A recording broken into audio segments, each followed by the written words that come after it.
ఆయన ఇచ్చిన ప్రమాణం ఆయన్ని తెలియజేస్తుంది.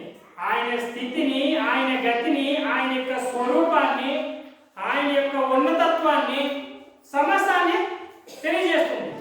మనం ఇప్పుడు 90వ కీర్తనలో చదువుకున్నాం. ఆయన కార్యాలు కానీ, ఆయన మాటలు కానీ, ఏవి మనం విన్నా, ఏది మనం చదువుకున్నా, ఈ ఒక పుస్తకం సరిపోతుందా? ఈ బైబిల్ అనే ఒక గ్రంథం సరిపోతుందా? అపోస్తలులు కూడా నాకు రాయడానికి ఏం సరిపోదు అంటారు. ఆకాశం అంతా పుస్తకములో, సముద్రం అంతా ఇంకా ఒక పెన్నుతో ఆయన గురించి రాయడానికి సరిపోదు అని రాశాడు. అవునా? కాబట్టి ఇది ఒకటే ఆయన సాక్ష్యమా? కాదు. అనంతమైన జ్ఞానం ఆయనకు ఉంది, అనంతమైన చదువు ఉంది. ఇంతటితో మన చదువు ముగింపేనా? కాదు. ఇది కేవలం దేవుడు మనకి ఇచ్చినటువంటి సాక్ష్యం. వాళ్ళ సాక్ష్య గ్రంథం మనకి ఇచ్చింది. వాళ్ళు సాక్షులుగా ముందుండి వాళ్ళు రాసి దాన్ని ముద్రించి స్థిరపరిచి మనకి ఇచ్చినటువంటి గ్రంథము. వాళ్ళ జీవిత గ్రంథము, క్రీస్తు యొక్క జీవిత గ్రంథము, ధర్మశాస్త్రం యొక్క గ్రంథము, ధర్మము తెలియజేసేటటువంటి గ్రంథము. మానవ జీవితానికి ఏది ధర్మము, ఏది నీతో, ఏది ప్రధానమో, ఏది ప్రయోజనమో, ఏది పరిపూర్ణమో, ఏది ఘనతో, అవన్నిటిని కూడా మనకి తెలియజేయడానికి దేవుడు ఇచ్చినటువంటి ప్రమాణం. మానవుడు దేవుడు ఇచ్చినట్టు తెలియజేయాలనుకున్నటువంటి పరిపూర్ణ గ్రంథము. దాన్ని మనం పరిశుద్ధ గ్రంథం అని తెలియజేస్తున్నాం, దాన్ని ప్రకటిస్తున్నాం. దాని ద్వారా మనం మన జీవితాన్ని సరిచేసుకోవాలని నడుచుకుంటున్నాం. దాన్ని మనం వర్ణించడం కానీ, వివరించడం కానీ, అవన్నీ దేవుడు తన ఆత్మ ద్వారా మనకు అనుగ్రహించే వివేకమే, ఆ జ్ఞానము చూపే ఆ మనస్సే మనకి అనంత జీవము. ఆ జీవంలోకి మనం నడిపిస్తాడు దేవుడు. ఆ జీవాన్ని మనకి ఇచ్చి పోషించి సంరక్షిస్తాడు. మన ఆత్మని, మన శరీరాన్ని, మన జీవితాన్ని కాపాడేది ఆయనే. ఈ సృష్టిని సైతం కాపాడేది ఆయనే. ప్రతి మానవుడిని నూతనంగా మార్చి పునర్జీవితంలోకి నడిపించేది కూడా మానవుడే. ఆదికాలం నుంచి కూడా ఆదికాలం నుండి ఏ మానవుడు కూడా చనిపోయి తిరిగి లేచినట్టుగా, పునర్జన్మ పొందినట్లుగా ఏ గ్రంథము ద్వారా, భూమి మీద అనేక గ్రంథాలు ఉన్నాయి, అది కేవలం మానవం కల్పితమే కానీ అవి నిజంగా ఒక మనిషి, అర్థమైందా, తల్లిదండ్రుల మూలంగా జన్మించిన ఒక మనిషి చనిపోయి మళ్ళీ తిరిగి తల్లి గర్భంలో ప్రవేశించి బయటికి వచ్చినట్లుగా ఏ సాక్షి కూడా లేడు, ఏ మానవుడు కూడా లేడు, ఏ రచన కూడా నిజం కాదు. అలా బ్రతికి వచ్చినట్లు ఒకరు కూడా సాక్ష్యం లేదు. కానీ అది ఎవరికి సాధ్యం? పరమతండ్రి అయినా దేవునికి సాధ్యమే. కానీ ఏ గ్రంథం ద్వారా, ఏ దారి ద్వారా, ఏ ప్రమాణం ద్వారా పునర్జన్మ వచ్చినట్లు, పునర్జన్మ పొందినట్లు ఒక్క మానవుడు కూడా నిరూపించబడలేదు.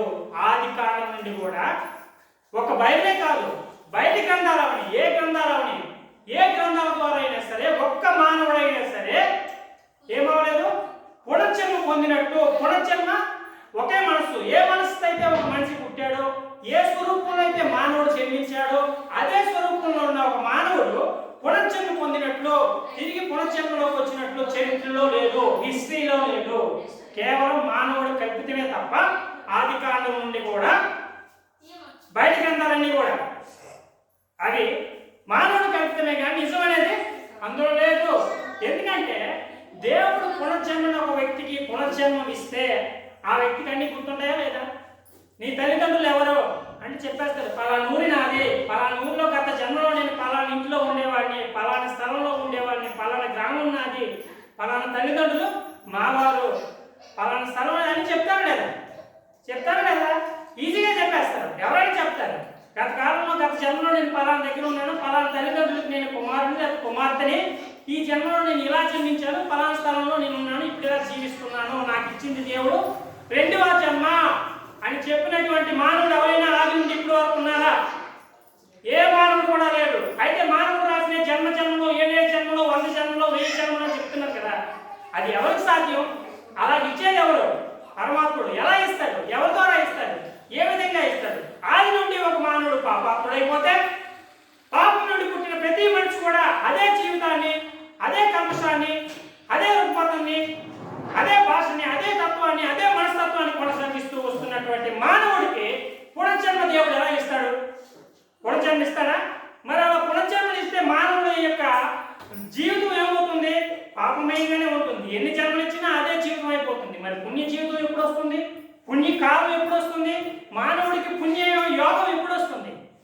జీవితం ఎప్పుడు తెలుస్తుంది?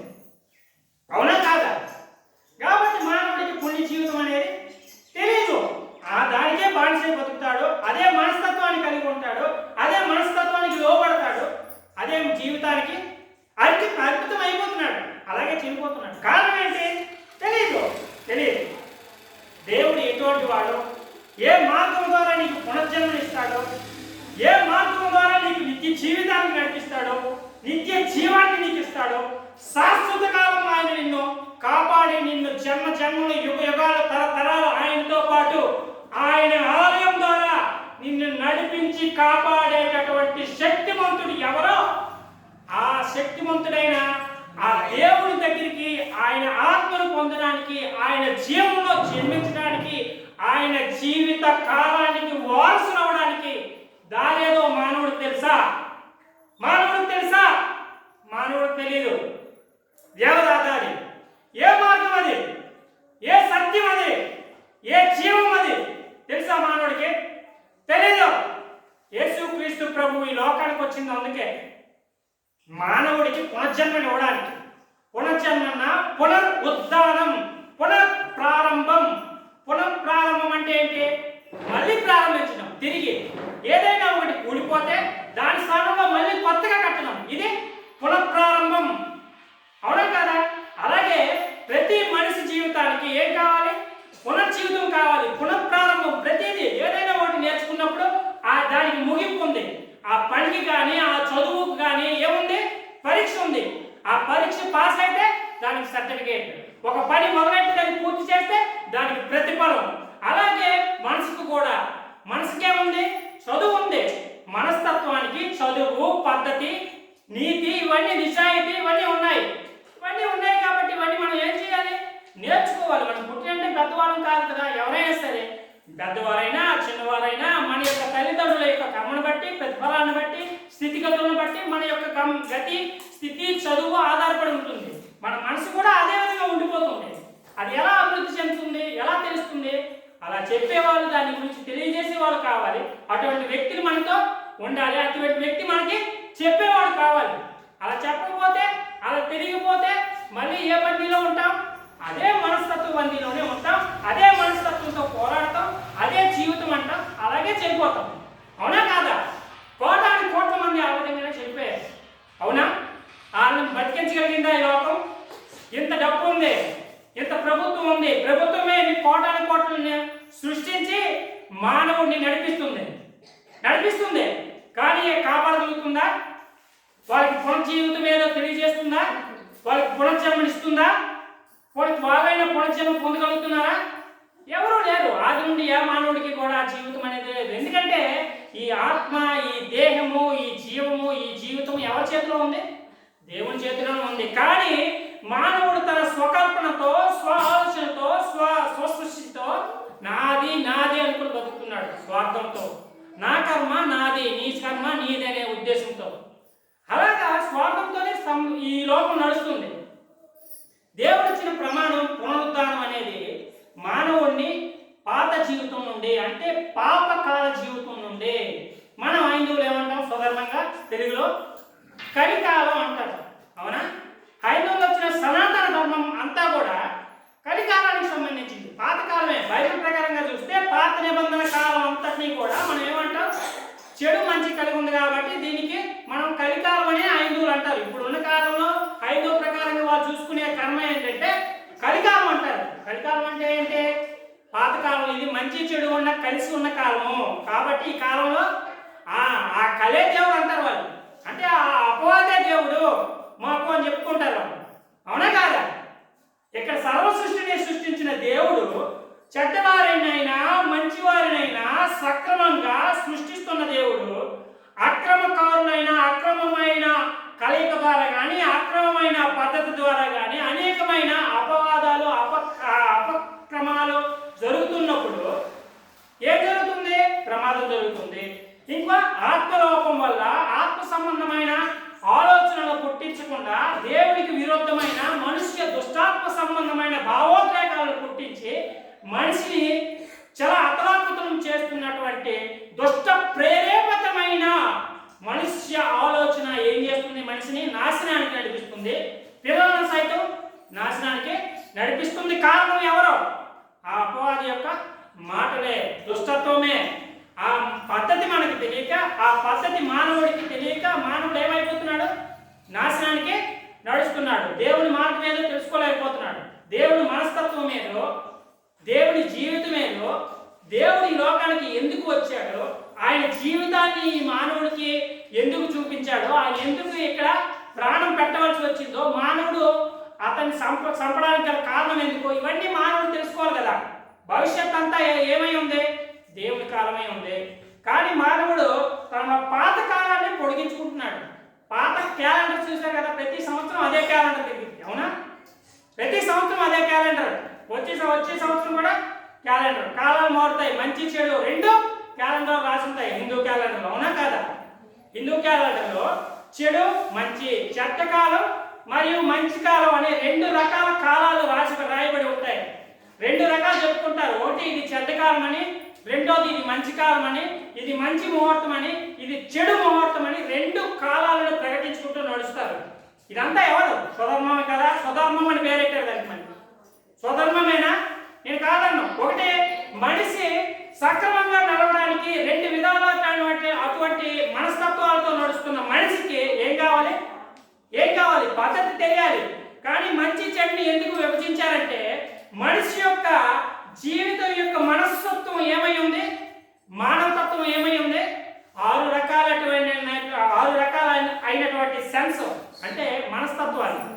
క్రోధం, అహం, గర్వం, ఈర్ష్య, అసూయ, ఇవన్నీ మానవుడు కలిగి ఉన్నాడు. కాబట్టి వాటి ద్వారా చెడు మంచి రెండు పుడుతున్నాయి.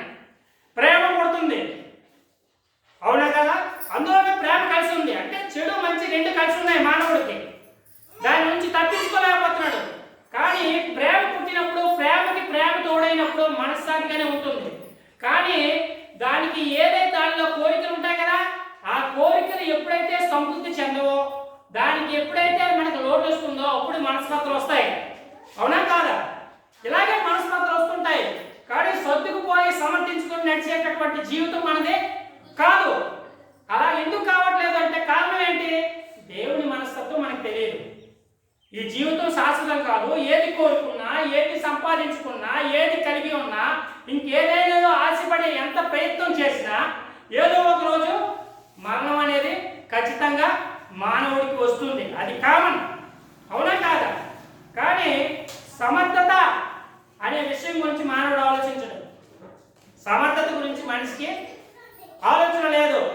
ఆ సమర్థతలో కానీ దేవుడు చెప్పినట్టుగా వింటే, దేవుడి మాటకు లోబడితే ఖచ్చితంగా దేవుడు ఏం చేస్తాడు?